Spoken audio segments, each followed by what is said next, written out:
What's up, everyone? It's Trainer Dell. In this video for you, I have my Commander in 2024. My experiences, the games I got to play, my win percentage. Man, it was very different. Well, not different, but it was kind of a difference than 2023, like the last half year. Oddly enough, I believe I got to play exactly double the game. So I'm gonna put up the graphic here. So right now you're seeing it. Yay, the graphic.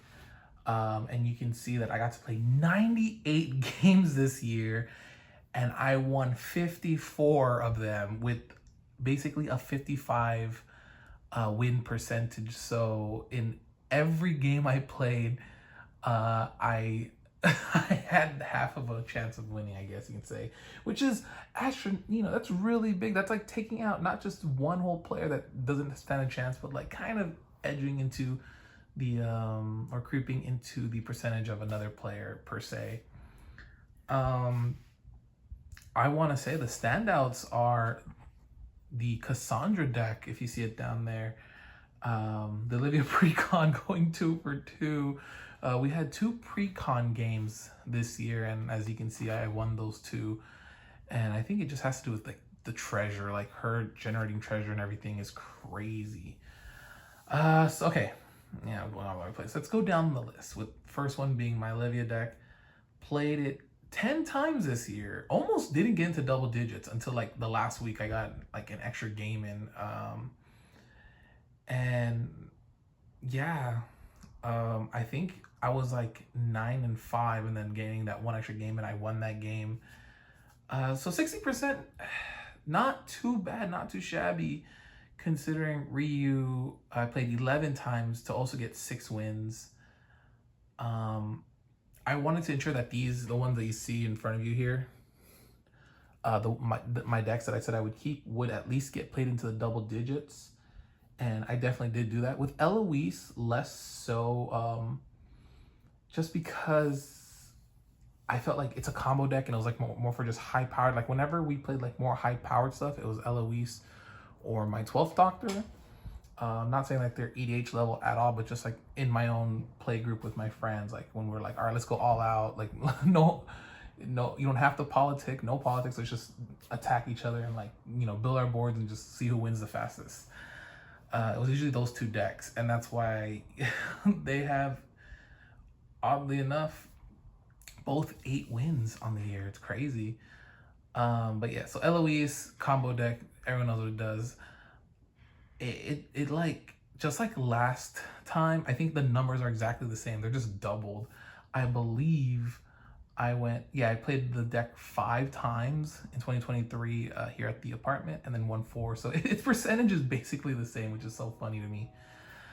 This Chandra deck, ooh, this one I almost disbanded a few times. It's one of my older commanders, but yeah, my Chandra deck is just outclassed. Like the one that I got to win was a longed out stretch win from like playing some lower power decks. And I was able to like burn everyone for like 39 damage with a triple. There was the damage tripler along with it's the 2 red and an X, and then you can multi-kick it, something like that. Yeah, I was able to generate like a bunch of mana and just burn everyone. I think burn for 13, but then the tripler damage did it to 39. And that game was like almost 2 hours long because everyone was like low power, just like kind of defending themselves and hitting each other and defending themselves. So that was the one when every other time when it went up against real deck, Chandra just folded, just got owned. Layla actually surprised me early on. It was getting some wins and then just took a few losses, and I was like, whatever. The Aerith deck, even though it has the same numbers as Chandra, I got to play it 7 times and only won once. It's not like there to win. Like I got like lucky. I think the second time I ever played it, that no one got anything in that game. Like everyone was like screwed or something like that. And then I just burned everyone out. Like I was like, I don't know if I'm gonna win. And then it just came out of nowhere win. So where I like play Chandra to try to win, Aerith is just crazy. So the fact that they have the both same stats proves to me that like if I tried to like play Aerith a bit better this past year, then maybe I could have snuck in an extra win. But it, you know, it was just more for my own fun. Like I'm not really thinking. We're just all watching what happens. Back to the 12th and Clara, like I said, more for the high power games and just like let's go for it. This is also essentially a combo deck, but also an advantage deck. I think the reason it gets so high numbers is because like it's very political in the sense of I want to give demonstrate to somebody, help them out, and usually I'm not being attacked. And like I'm always like, hey, like I'm trying to be nice to whoever's in the like trailing behind. Sadly, the last 2 times I played it, I just did not have good hands. I didn't get the ball rolling on anything. So yeah, so I was I believe like 10 and 8, and I just played 2 more times. Like I said, this was more high power, so everyone was just like full throttle, and yeah, I just couldn't get there. Deck I brought back, Queen Marchesa. I just think it's funny, Queen Marchesa to be back. I got that commander deck, was it Murders Markov Manor or something like that? The Boros one, the one where like it's political and you know, the red white, like, hey, I suspect you, you're sus, that one. I can't remember it. And then I just took pieces from it and then rebuilt a Marchesa that kind of played along that political scheming stuff. And I guess half of the time it paid off, as you can see right there. My Aurelia deck, because that new anime art that came out, I definitely wanted to keep Aurelia. And it kind of went a little higher budget because I was using proxies. Like I put in a proxy of like Avacyn, I put some proxies in there. But this is definitely a deck that I might finally take down. But it is such a nice Angels deck, and it's pretty fun to play with. And what's funny enough is we had a friend come visit, and since we had more people at the table, I decided to sit out, and he played the Aurelia deck and literally almost killed everybody with it. It was just he was able to kill 2 players off, but it's that whole thing about Boros, like that 3rd player is like the hard one to kill off. So he got 2nd place with a deck that he's never played before, and I thought that was really funny. I was like, oh man, because you know there's angels just swinging in, they're flying over, and he was pumping them up, giving it, was it like trample that Aurelia? It's pretty cool. And then we go to Hilda, a deck that I would also like to keep if I were to like get rid of everything else. And this one I play like more like a token Z deck. The funny thing is these are like +1/+1 counters. This can do +1/+1 counters. But this one is about getting the tokens out first. I like to build my bodyguards, my marshmallows as I call them.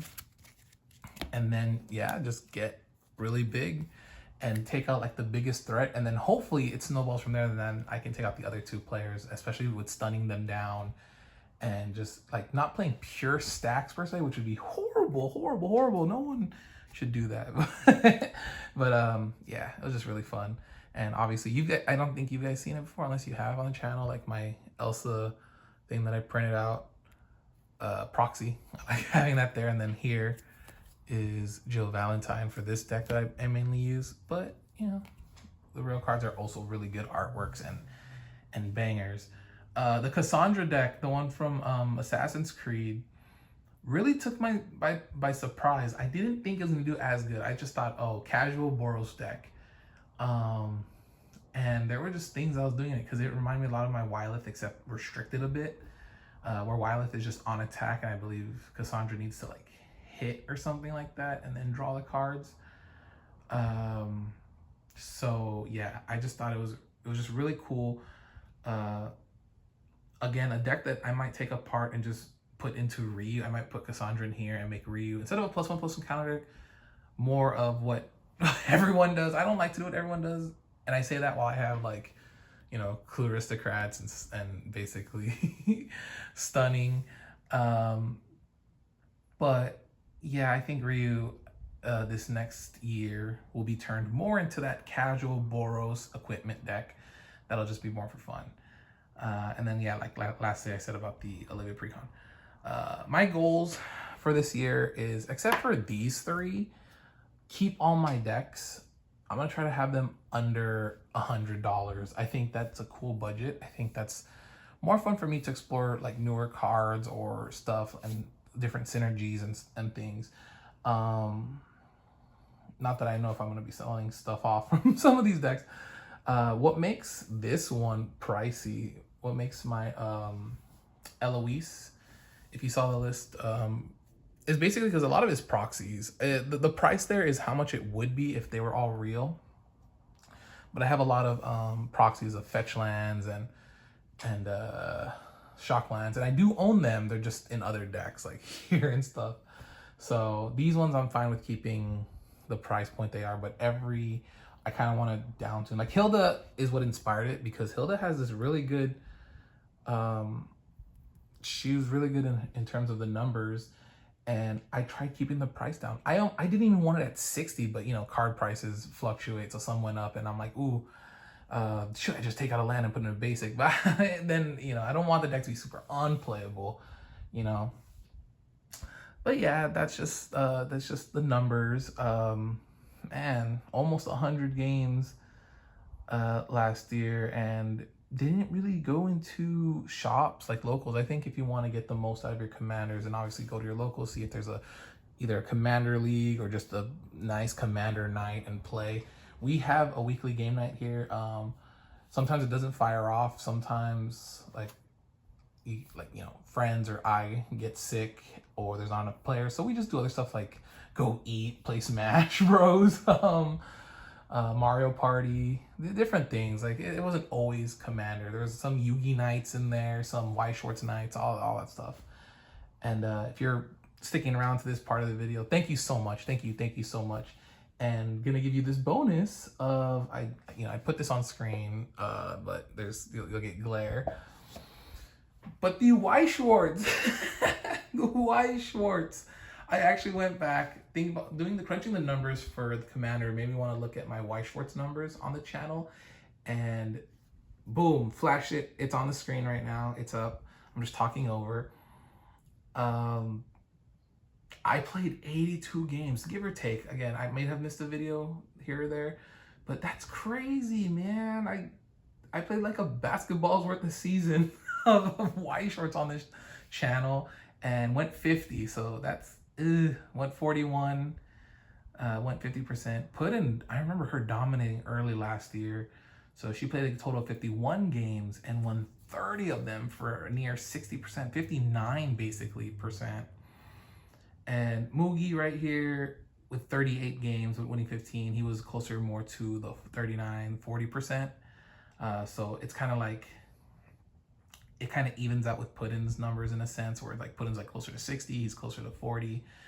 Then Samurai on the channel played 2 games and lost 1 and won 1. The one he lost was like clutch for me, but so